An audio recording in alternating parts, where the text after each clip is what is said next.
Hi and welcome to another video where we'll be talking about basic algebra and just introducing algebraic equation manipulation. So basically an equation is when you have mathematical expressions with an equal sign, hence the word equation.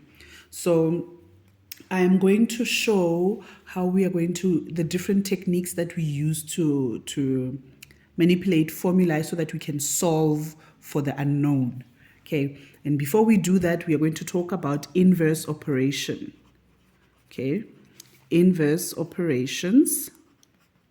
These are very important in understanding how, and the method that I'll be using, how to manipulate formulae so that we get to the answer. So, inverse operations, to start with, at the very basic level, we know that addition or plus, the inverse of plus is minus, the inverse of division is multiplication, and conversely, the inverse of minusing is plusing or adding, and the inverse of timesing is division. And I will show just shortly why that is important to always keep in mind. So the method that I'll be using will be a little bit longer and a little bit slower because that's the method that I like to use. Say you have something like 3 plus a is equal to 7. Okay, so this is an algebraic equation that you are asked then maybe to what is the value of a. So now because the numbers are relatively small, we can actually solve it very quickly. If someone says 3 plus something is equal to 7, we can quickly come to the conclusion that a is equal to 4 because 3 plus 4 is equal to 7.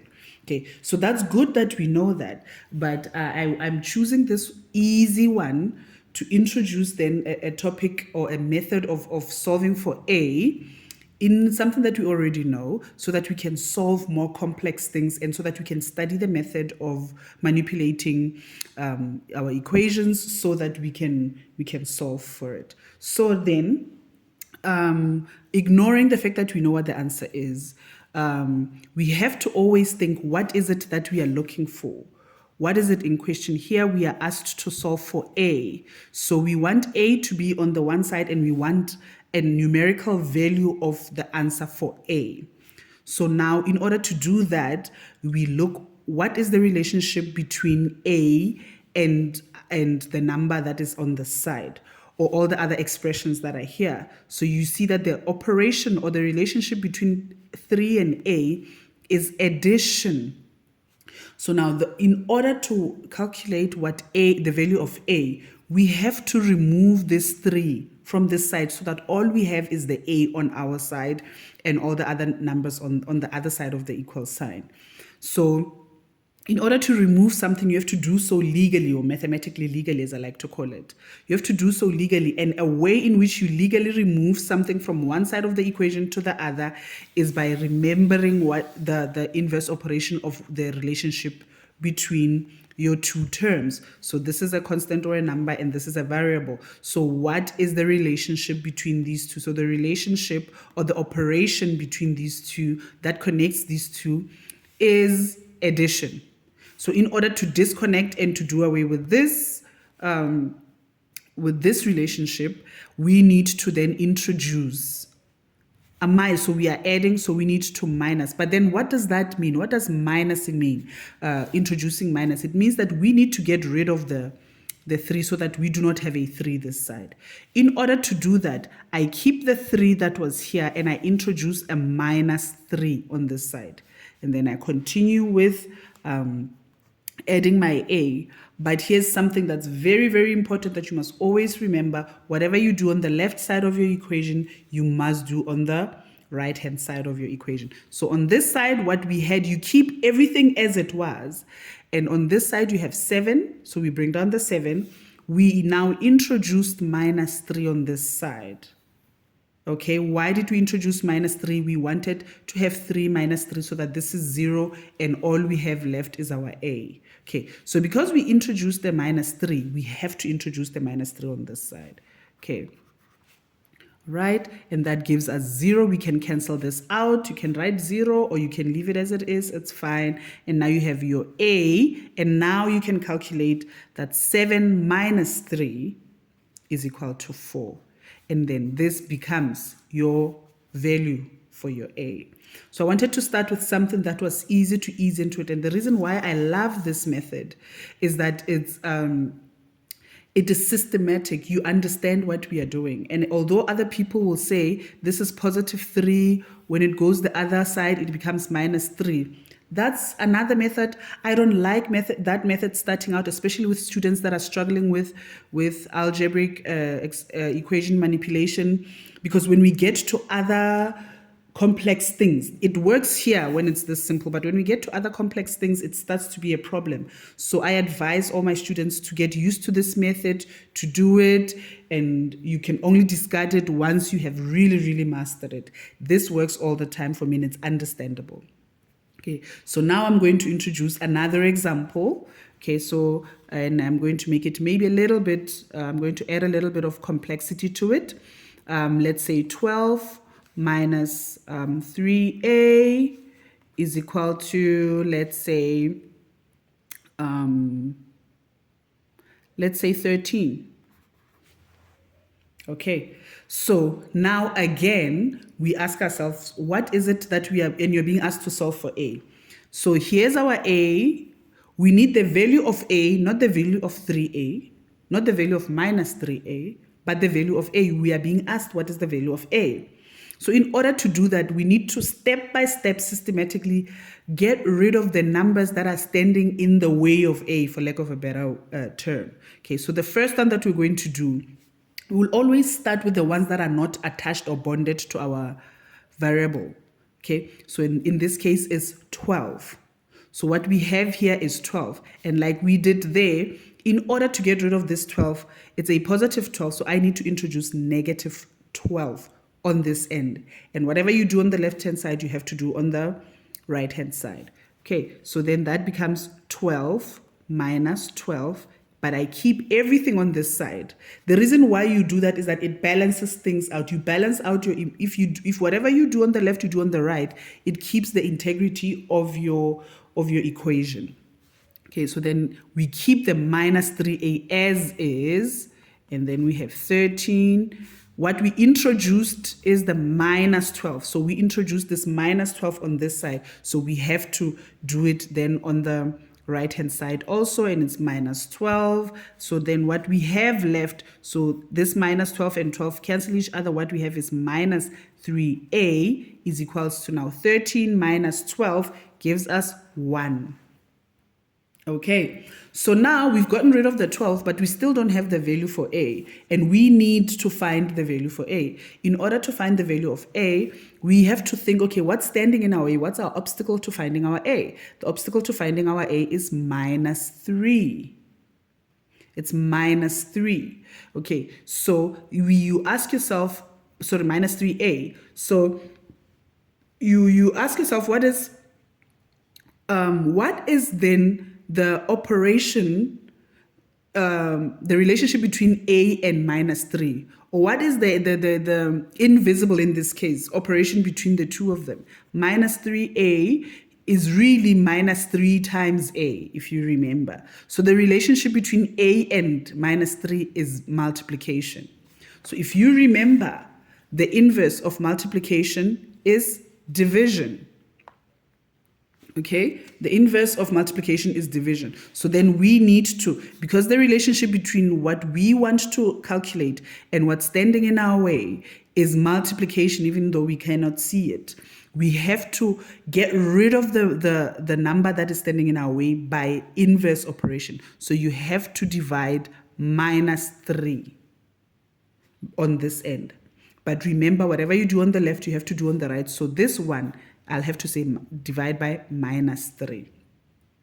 So the minus 3 cancels out the minus 3, and because it becomes 1. Anything over itself becomes 1. So if you say 5 over 5, that's equals to 1. Minus 10 over minus 10, it's equal to 1. So in this case, that's why we did that. And so it will be 1 times A, which is the same as A, and we have our A here being equal to minus 1 over 3. And that's our final answer for that. Okay, so now let's see where we have, let's do then something where it's a little bit of a mirror or an inverse of this one. Let's say we have minus 5 minus 5x is equal to 10. Okay, so let's say that's what we are looking at. If that's what we're looking at, again, it's similar to this. Okay, so what we are going to do then is, what's standing in our way is minus 5. In order to make this a 0, because the relationship between this term and this term is, or the operation is minusing. Okay, so in order to get rid of this, I need to add something here. Okay, so this is minus 5. So what will make this a 0 is adding 5. Okay, so here we will need to add 5. So it's minus 5 plus 5 minus 5x is equal to what we introduced this side is a plus 5. So it's 10 plus 5. Okay, minus 5 plus 5 is 0. Okay, so then what we have left is minus 5x is equal to 15. Okay, so again, we find ourselves here with a minus 5x. The relationship here is times. So in order to get rid of this minus 5, we need to divide. The relationship between the x that we are looking for and the minus 5 that we want to get rid of is multiplication. Because minus 5x is the same as minus 5 times x. So we need to then, because it's times, and we've said here that the inverse of times is division, we are going to divide this side by minus 5, divide this side by minus 5. These cancel each other because anything over itself is always 1. We have x is equal to 15 divided by minus 5 gives us minus, because positive divided by negative is minus. 15 divided by 5 gives us minus 3. And that becomes the value of our x. Okay, so now let's look let's look for another way of our final example in this video, which will be n over 4 minus 6 is equal to 6. Okay, I'm thumb sucking these. All right, so again, what we are looking for is n. Okay, and what's standing in our way is this over 4 and it's this minus 6. So we need to get rid of both of them step by step. Okay, one at a time, we need to get rid of them. So this minus 6, this is a minus. The relationship between this and that, or the operation between that and that, is minus. So in order to get rid of this 6, I need to add a 6. So then what I'm going to do is n over 4 minus 6. So now I need to add 6 in order to make this a 0. But whatever I do on the left-hand side, I must do on the right-hand side. So it's 6 plus 6. Okay, so this minus 6 plus 6 becomes 0. And now we are left with n over 4 plus 0, if you want, is equal to 12. This 0 is not an issue for us. It's not giving us problem. We can just take it out. We do not have to write it. We can disregard it because it is a 0. And that's a property of 0. When you are adding it, it's really negligible. You do not have to consider it at all unless you need to use it. In this case, we are done with the 0 has served our purpose. Now we are moving on to this. We want the value of n, not the value of n over 4. So the relationship between what we want and something that's standing in the way of what we want, the operation between these two is division. And now if you remember here, the inverse operation of division is multiplication. So we need then to multiply this term with with a number that will help us cancel this out. And that number is 4. So the way we do that, we say this was n over 4 is equal to 12. So what we are going to do, we are going to multiply this side by 4, or 4 over 1. And this, what you do on the left, you do on the right. And this is times 4. You cancel these ones out, okay? And then our n now becomes 12 times 4 is 48. And that's our answer.